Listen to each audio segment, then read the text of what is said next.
Budget ਇਜਲਾਸ ਤੋਂ ਪਹਿਲਾਂ ਪੰਜਾਬ ਕੈਬਨਿਟ ਦੀ ਅਹਿਮ ਮੀਟਿੰਗ ਹੋਈ। ਇਸ ਮੀਟਿੰਗ ਦੀ ਪ੍ਰਧਾਨਗੀ ਮੁੱਖ ਮੰਤਰੀ ਕੈਪਟਨ ਅਮਰਿੰਦਰ ਸਿੰਘ ਵੱਲੋਂ ਕੀਤੀ ਗਈ। ਇਸ ਮੀਟਿੰਗ ਵਿੱਚ ਕਈ ਅਹਿਮ ਫੈਸਲਿਆਂ ਉੱਪਰ ਮੋਹਰ ਲੱਗੀ। ਮੁੱਖ ਮੰਤਰੀ ਕੈਪਟਨ ਅਮਰਿੰਦਰ ਸਿੰਘ ਦੀ ਪ੍ਰਧਾਨਗੀ ਹੇਠ ਹੋਈ ਇਸ ਮੀਟਿੰਗ ਵਿੱਚ ਸੂਬੇ 'ਚ ਕਮਜ਼ੋਰ ਆਰਥਿਕ ਵਰਗਾਂ ਲਈ 25,000 ਤੋਂ ਵਧੇਰੇ ਘਰਾਂ ਦੀ ਉਸਾਰੀ ਸੰਬੰਧੀ ਨੀਤੀ ਨੂੰ ਪ੍ਰਵਾਨਗੀ ਦਿੱਤੀ ਗਈ ਹੈ। ਜੋ ਲੋਕ 10 ਸਾਲ ਤੋਂ ਪਹਿਲਾਂ ਦੇ ਸੂਬੇ 'ਚ ਰਿਹਾਇਸ਼ ਦਾ ਸਬੂਤ ਦੇ ਸਕਣਗੇ, ਉਹ ਇਸ ਸਕੀਮ ਹੇਠ ਬਿਨੇਕਾਰ ਬਣ ਸਕਣਗੇ। ਪਰ ਵਿਆਹ ਨਾ ਕਰਵਾਉਣ ਵਾਲੇ ਜਾਂ ਛੜੇ ਇਸ ਸਕੀਮ ਦਾ ਫਾਇਦਾ ਨਹੀਂ ਲੈ ਸਕਣਗੇ। ਇਸ ਸਕੀਮ ਹੇਠ ਉਸੇ ਬਿਨੇਕਾਰ ਨੂੰ ਡਰਾ 'ਚ ਸ਼ਾਮਿਲ ਕੀਤਾ ਜਾਵੇਗਾ ਜਿਸ ਦੇ ਬੇਨਤੀ ਪੱਤਰ ਨੂੰ ਬੈਂਕਾਂ ਵੱਲੋਂ ਕਰਜ਼ਾ ਦੇਣ ਲਈ ਸਹਿਮਤੀ ਦਿੱਤੀ ਜਾਵੇਗੀ ਤੇ ਬਿਨੇਕਾਰ ਉਕਤ ਘਰ ਨੂੰ 15 ਸਾਲ ਤੱਕ ਵੇਚ ਨਹੀਂ ਸਕੇਗਾ ਤੇ ਉਸ ਦੇ ਨਾਂ ਜਾਂ ਪਤਨੀ ਦੇ ਨਾਂ ਤੇ ਪੰਜਾਬ ਤੇ ਚੰਡੀਗੜ੍ਹ 'ਚ ਕੋਈ ਘਰ ਨਹੀਂ ਹੋਵੇਗਾ।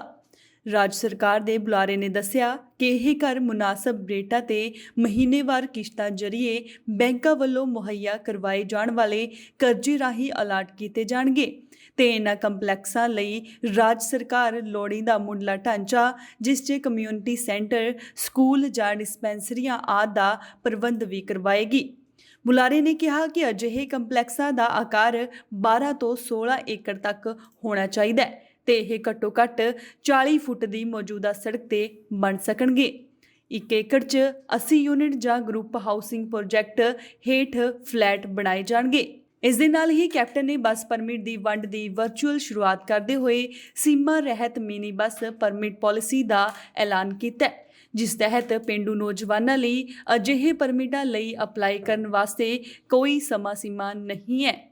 ਉਹਨਾਂ ਨੇ ਦੱਸਿਆ ਕਿ ਭਾਵੇਂ ਅੱਜ 3000 ਪਰਮਿਟ ਸੌਂਪੇ ਜਾ ਰਹੇ ਨੇ ਪਰ ਇਸ ਸਾਲ ਵਿੱਚ 8000 ਪਰਮਿਟ ਹੋਰ ਜਾਰੀ ਕੀਤੇ ਜਾਣਗੇ। ਇਸ ਤਰ੍ਹਾਂ ਸਾਲ ਦੇ ਅੰਤ ਤੱਕ ਕੁੱਲ 11000 ਪਰਮਿਟ ਵੰਡੇ ਜਾਣਗੇ।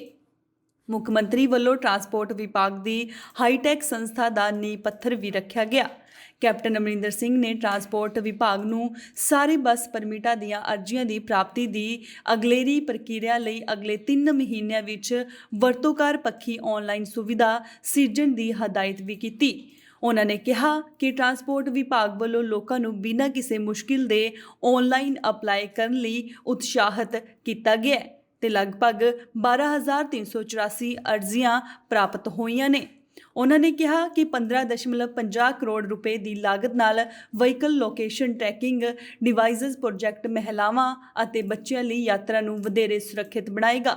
ਉਹਨਾਂ ਦੱਸਿਆ ਕਿ ਪਨਬਸ ਦੀਆਂ 100% ਬੱਸਾਂ ਤੇ PRTC ਦੀਆਂ 50% ਬੱਸਾਂ ਵਿੱਚ ਪਹਿਲਾਂ ਹੀ ਅਜਿਹੇ ਉਪਕਰਨ ਲਗਾਏ ਜਾ ਚੁੱਕੇ ਨੇ ਤੇ ਅਗਲੇ 6 ਮਹੀਨਿਆਂ ਦੇ ਅੰਦਰ ਸਾਰੀਆਂ PRTC ਬੱਸਾਂ ਅੰਦਰ ਇਹ ਉਪਕਰਨ ਲਗਾ ਦਿੱਤੇ ਜਾਣਗੇ। ਸਾਡੇ ਟਰਾਂਸਪੋਰਟ ਮਿਨਿਸਟਰ ਸਾਹਿਬਾ रजिया जी, साढ़े मिनिस्टर साहबान, साढ़े प्रधान जी, कांग्रेस PCC प्रधान, यूथ कांग्रेस के साढ़े प्रेसिडेंट साहब, MLA साहबान, सैक्रटरी साहबान, सारे ही साढ़े ब्यूरोक्रेसी के जो ऑफिसर साहबान और महकमे के जो भी साढ़े मुलाजम हैं छोटे तो लैके उपर तक ट्रांसपोर्ट महकमे ने अज बहुत खुशी हुई है कि एक बहुत पुरानी जी सोच सी, मैनू सुरेश जी याद करा रहे थे कि पिछले जब साड़ी पिछली सरकार सी उदों की साड़ी सोच सी करन दी, अज वो सिरे चढ़ गई है। ज़माना बदल गया, गड्डियां होर तेज हो गई ने, ट्रांसपोर्ट सिस्टम बड़ा एडवांस चला गया। दुनिया तो हुण कित्थे पहुँच गई हो तो तुसीं सब कुछ जानते ही हो। समा एक हुणे कुछ दिन पहला एक अमेरिकन सैटेलाइट मार्स के उपर भी पहुँच गई। सो टेक्नोलॉजी बड़ी इंप्रूवमेंट डे टू डे हो रही है और आप पिछे नहीं रह सकते। पिछे रहने का मतलब है कि एक्सीडेंट्स बढ़न गए, जब सड़क बड़िया हो गई और गड्डियाँ तेज हो गई ने, and if you do not keep pace with this, जिस फिर नुकसान तो साढ़े अपने पंजाबियों का हो। तो मैनू खुशी है बहुत कि रजिया जी ने उन्होंने महकमे ने जी अपनी अज ऐलान तुसी करवाया है। फॉर इंस्टेंस GPS सिस्टम बसां दे विच लातियां ताकि क्राइम नूं असीं कंट्रोल कर सकीए। लेडीज़ के बच्चों के खिलाफ जो क्राइम होंदा सी that can be checked immediately ਸਾਰਿਆਂ ਨੂੰ ਪਤਾ ਕਿ ਫਲਾਣੀ ਬੱਸ 'ਚ ਝਗੜਾ ਹੋਇਆ ਹੈ ਜਾਂ ਕੁਝ ਗੜਬੜ ਹੋਈ ਹੈ, ਕਿੱਥੇ ਹੈ, ਵੇਅਰ ਇਜ਼ ਇਟ ਲੋਕੇਟਡ, ਤਾਂ ਕਿ ਪੁਲਿਸ ਪਹੁੰਚ ਸਕੇ ਜਾਂ ਟਰਾਂਸਪੋਰਟ ਡਿਪਾਰਟਮੈਂਟ ਦੇ ਬੰਦੇ ਪਹੁੰਚ ਸਕਣ। So this is all to improve the efficiency, law and order and the functioning state ਦਾ। तो आज Razia ji, I think all of us are, PCC president ने तो बहुत एलिक्वेंटली इन्होंने गल्लां कहियां ने, डॉक्टर साहब साढ़े MP साहब जी ने इन्होंने कहियां ने, विरेंद्र जी ने कहियां ने, और तुसी आप बोलते हुए कहा कि where Punjab is heading.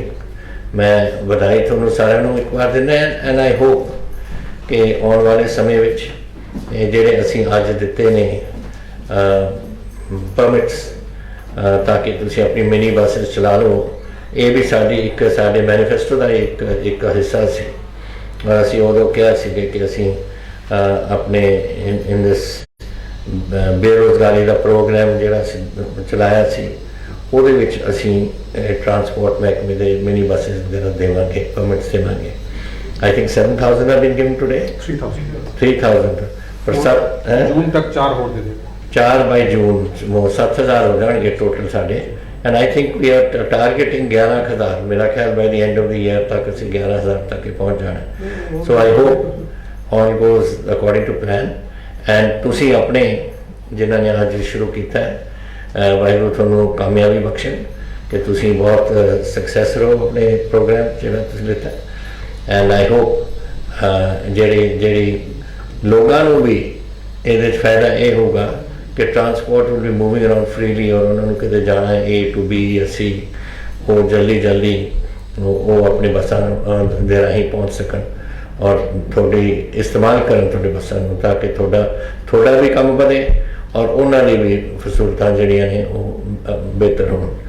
So congratulation ਸਾਰਿਆਂ ਨੂੰ, ਤੁਹਾਨੂੰ ਖਾਸ ਕਰਕੇ ਐਂਡ ਸਾਡਾ ਸਾਰਿਆਂ ਦਾ ਜਿਨ੍ਹਾਂ ਨੇ ਅੱਜ ਪਰਮਿਟ ਲੈ ਰਹੇ ਨੇ ਪੂਰੇ ਪੰਜਾਬ ਦੇ ਵਿੱਚ ਸਾਡੇ ਦਿੱਤੇ ਜਾ ਰਹੇ ਨੇ। ਮੈਂ ਆਸ ਕਰਦਾ ਕਿ ਤੁਸੀਂ ਸਾਰੇ ਆਪਣੇ ਅਕਾਲ ਪੁਰਖ ਤੁਹਾਨੂੰ ਸਾਰਿਆਂ ਨੂੰ ਸਫਲਤਾ ਬਖਸ਼ਣ। ਬਹੁਤ ਧੰਨਵਾਦ। ਜੈ ਹਿੰਦ। इंशाअल्लाह अगे चल के ਅਸੀਂ ਇਹੋ ਜਿਹਾ ਸਾਰਾ ਕੁਝ ਕਰਾਂਗੇ ਕਿ ਕਰਪਸ਼ਨ ਦੀ ਕੋਈ ਗੁੰਜਾਇਸ਼ ਹੀ ਨਹੀਂ ਛੱਡਾਂਗੇ। ਟੈਨਸ਼ਨ ਕੋਈ ਵੈਲ ਡਨ ਰਜ਼ੀਆ ਜੀ, ਥੈਂਕ ਯੂ ਵੈਰੀ ਮਚ। ਅਗਲੇ ਸਾਲ ਪੰਜਾਬ ਵਿੱਚ ਵਿਧਾਨ ਸਭਾ ਚੋਣਾਂ ਹੋਣੀਆਂ ਨੇ ਤੇ ਕੈਪਟਨ ਸਰਕਾਰ ਨੇ ਆਪਣੇ ਆਖਰੀ ਸਾਲ ਲੋਕਾਂ ਨੂੰ ਲੁਭਾਉਣ ਲਈ ਨਵੇਂ ਐਲਾਨ ਕਰਨੇ ਸ਼ੁਰੂ ਕਰ ਦਿੱਤੇ ਨੇ। ਇਸ ਤਹਿਤ ਪੰਜਾਬ ਸਰਕਾਰ ਨੇ ਬੁੱਧਵਾਰ ਨੂੰ ਕਈ ਅਹਿਮ ਫੈਸਲੇ ਲਏ, ਜਿਨ੍ਹਾਂ ਵਿੱਚ ਇੱਕ ਪੇਂਡੂ ਨੌਜਵਾਨ ਨੂੰ 3,000 ਮਿਨੀ ਬੱਸ ਪਰਮਿਟ ਦੇਣਾ ਹੈ। Bureau report, Indus TV, Australia.